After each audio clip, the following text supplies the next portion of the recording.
মাঝাকাশে বিপত্তি, বারাণসীতে জরুরি অবতরণ করল কলকাতা শ্রীনগর ইন্ডিগো ফ্লাইট। আতঙ্কের মধ্যে 166 জন যাত্রীকে নিয়ে নিরাপদ অবতরণ পাইলটের। ফুয়েল সমস্যার কারণে মাঝাকাশে সিদ্ধান্ত নিতে বাধ্য হন তিনি। বেঙ্গালুরুতে মহিলাকে গণধর্ষণ এবং লুট, 3 অভিযুক্ত ধরা পড়ল পুলিশের হাতে। পশ্চিমবঙ্গের এক মহিলার উপর নৃশংস অত্যাচারে চাঞ্চল্য, 2 অভিযুক্ত এখনো পলাতক। দুর্গাপুর মেডিকেল কাণ্ডে বড় মোড়, পুলিশের দাবি এটি গণধর্ষণ নয়, একক ধর্ষণ। সহপাঠীর যৌন রসের নমুনা মিলল নির্যাতিতার পোশাকে, অন্যদের পরীক্ষার রিপোর্টের অপেক্ষা। নীতিশের বিরুদ্ধে সরাসরি লড়াইয়ে নামলেন তেজস্বী। ঐক্যবদ্ধ ইন্ডিয়া জোটের প্রচার শুরু। বিহার রাজনীতিতে নতুন সমীকরণ, বিজেপিকে আক্রমণ শানালেন গেহলাত এবং সাহানি। ভারতীয় রেলের নতুন রূপ, বিদায় নোংরা সাদা কম্বল, এবার রঙিন প্রিন্টেড কম্বল।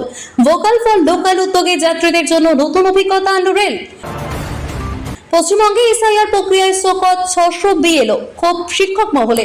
কমিশনের নির্দেশের চাপ বাড়ছে, অভিযোগ তৃণমূলের। বেছে বেছে টার্গেট করা হচ্ছে সরকারি কর্মীদের। মাঝাকাশে বিপত্তি, বারাণসীতে ইন্ডিগো ফ্লাইটের জরুরি অবতরণ। কলকাতা থেকে শ্রীনগরগামী ইন্ডিগো এয়ারলাইন্সের 6E6961 নম্বর ফ্লাইট মাঝাকাশে ফুয়েল সমস্যায় পড়ে। পাইলট দ্রুত পরিস্থিতির সামনে বারাণসীর লাল বাহাদুর শাস্ত্রী বিমানবন্দরে প্রায়োরিটি ল্যান্ডিং করেন। বিমানে ছিলেন মোট 166 জন যাত্রী। নিরাপত্তার স্বার্থে অবিলম্বে বিমান নামানো হয়। অবতরণের পর টেকনিক্যাল টিম বিমান পরীক্ষা শুরু করে। আতঙ্ক ছড়ালেও পাইলটের দক্ষতায় সবাই নিরাপদ। যাত্রীদের জন্য খাবার এবং বিশ্রামের ব্যবস্থা করা হয়েছে। ইন্ডিগো জানিয়েছে বিকল্প রানের ব্যবস্থা হচ্ছে। বেঙ্গালুরুতে গণধর্ষণ এবং লুট, 3 অভিযুক্ত গ্রেফতার। বেঙ্গালুরুর গাঙ্গনডানা হল্লিতে এক মহিলাকে গণধর্ষণ এবং লুটের অভিযোগে তীব্র চাঞ্চল্য। নির্যাতিতা পশ্চিমবঙ্গের বাসিন্দা। 5 অভিযুক্তের মধ্যে 3 জনকে গ্রেফতার করেছে পুলিশ, বাকি 2 জন পলাতক। মহিলার কাছ থেকে টাকা এবং মোবাইল ফোন লুট হয়েছে। পুলিশ জানিয়েছে অভিযুক্তদের পরিচয় আগে থেকে ছিল কিনা তা খতিয়ে দেখা হচ্ছে। 3টি বিশেষ দল গঠন করে তদন্ত চলছে। ঘটনায় ক্ষোভ প্রকাশ করেছে স্থানীয় মানুষজন। দুর্গাপুর মেডিকেল কাণ্ডে নতুন মোড়, পুলিশের দাবি একক ধর্ষণ। দুর্গাপুরের বেসরকারি মেডিকেল কলেজের ছাত্রীর কথিত গণধর্ষণ মামলায় ফরেনসিক রিপোর্টে চাঞ্চল্যকর তথ্য। পুলিশের দাবি এটি গণধর্ষণ নয়, বরং একক ধর্ষণের ঘটনা। নির্যাতিতার পোশাকে এক সহপাঠীর যৌন রসের নমুনা মিলেছে। অন্য অভিযুক্তদের ডিএনএ টেস্ট এখনো চলছে। রাজনৈতিক মহলে এই নিয়ে তীব্র প্রতিক্রিয়া। বিরোধীরা সরকারের ভূমিকা নিয়ে প্রশ্ন তুললেও পুলিশ বলছে সত্যতা এখন স্পষ্ট হচ্ছে। আগামী সপ্তাহে ধৃতদের আদালতে তোলা হবে। নীতিশ বনাম তেজস্বী, বিহারে জমজমাট লড়াইয়ের ইঙ্গিত। বিহার নির্বাচনে এবার সরাসরি মুখোমুখি নীতিশ কুমার এবং তেজস্বী যাদব।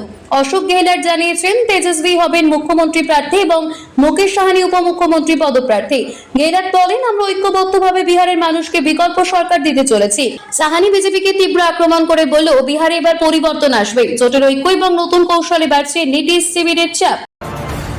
ভারতীয় রেলের নতুন উদ্যোগ, রঙিন প্রিন্টেড কম্বল চালু। রেলে এসি কামরার যাত্রীরা আর পাবেন না আগের সাদা কম্বল, তার জায়গায় আসছে স্থানীয়ভাবে তৈরি প্রিন্টেড রঙিন কম্বল। ভোকাল ফর লোকাল প্রকল্পের অংশ হিসেবে এই উদ্যোগ নিল রেল মন্ত্রক। জয়পুর আসা যাওয়া এক্সপ্রেস রেলমন্ত্রী অশ্বিনী বৈষ্ণব আনুষ্ঠানিকভাবে উদ্বোধন করেন নতুন পরিষেবার। যাত্রীদের আরাম এবং পরিচ্ছন্নতার দিকে নজর দিয়ে এই পরিবর্তন। নতুন ডিজাইনের কম্বল যাত্রীদের অভিজ্ঞতা আরো উন্নত করবে বলে আশা রেলের। এসআইআর প্রক্রিয়ায় 600 বিএলওকে শোকজ, চাপে শিক্ষক সমাজ। রাজ্যে এসআইআর প্রক্রিয়া চলাকালীন কাজ এড়ানোর অভিযোগে 600 বিএলওকে শোকজ করেছে নির্বাচন কমিশন। অভিযোগ, অনেকে স্কুল বন্ধ রেখে এসআইআর করাতে অস্বীকার করছেন। শিক্ষক সংগঠনগুলির দাবি নির্দেশ অনার্য এবং চাপ সৃষ্টি করছে। কমিশন 4000-এরও বেশি বিএলও নিয়োগে অনিয়মের রিপোর্ট চেয়েছে। তৃণমূলের বক্তব্য, কমিশন বেছে বেছে সরকারি কর্মীদের টার্গেট করছে। বিরোধীরা পাল্টা বলছে ভোট কাজে বাধা দিচ্ছে কিছু কর্মী, যা গণতন্ত্র বিরোধী।